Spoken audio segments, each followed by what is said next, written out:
Gipahigayon sa Cagayan de Oro ang Philippine Industrial Summit nga naninguhang mapalambo pa ang industrialisasyon sa Pilipinas. Ano ang detalye ni Julius Pacot? Isugda na kaghapong adlaw ang pinakaunang Philippine Industrial Summit dinhi sa Mindanao nga gihimo sa Cagayan de Oro City sa pagpanguna sa Philippine Veterans Investment Development Corporation kon PVDEC Industrial Authority. Kapin 40 ka mga nagkadang industriya sa nasod ang mipartisipar sa usa ka exhibit ubos sa tema nga Building an Assertive Industrial Philippines.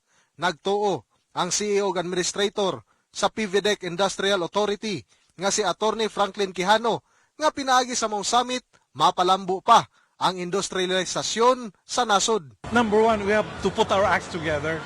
And the examples that I have said a while ago show that it is possible that we can be assertive. Gibutyag usab ni ini nga nakaapekto sa mga industriya ang nasinating linog sa Mindanao ni atong milabay nga bulan. So much hope.